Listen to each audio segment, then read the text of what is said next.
This is a walkthrough of our General Chemistry 2 lab using the pH meter.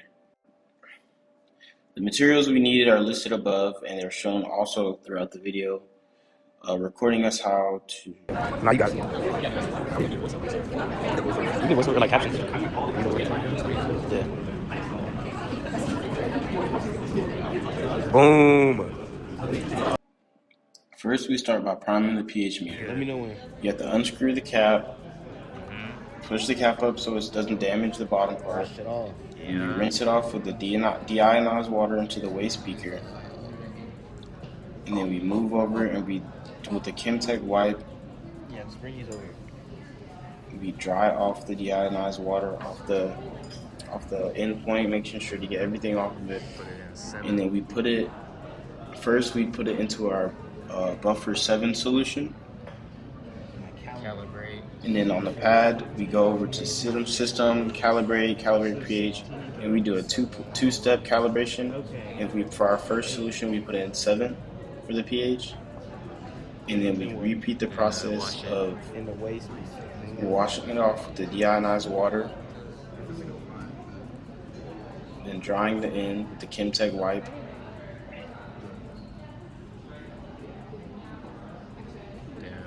Put it in 4.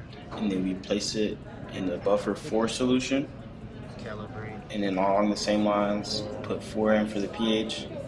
And then we calibrated our pH meter. That's about it. I guess you be putting. So you put the.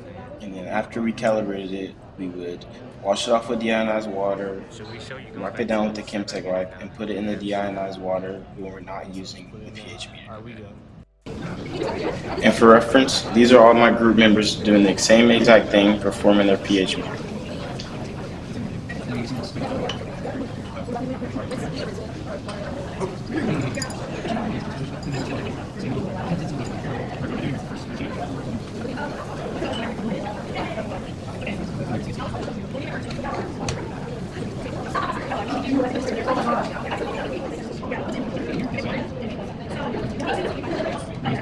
After completing all these, you move on to the third step, finding 0.2 molar of each 4 of the solutions. This first solution will be 0.2 molar of hydrochloric acid. You follow the same steps, all to get the pH at the end.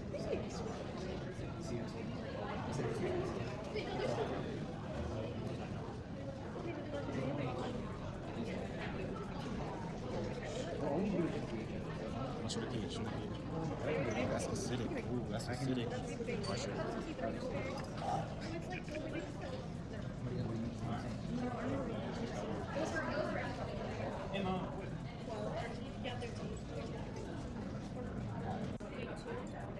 Moving on, this second one would be 0.2 molar of acetic acid, which you follow the same precautions and steps to measure out the pH.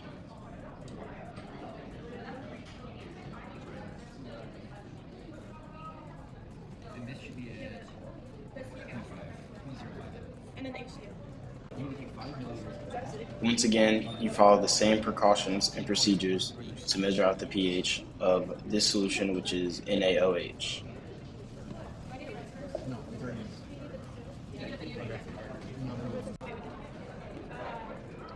And the last one, you do the same, following the steps and procedures that we did before to measure our 0.2 molar of ammonium hydroxide, the pH.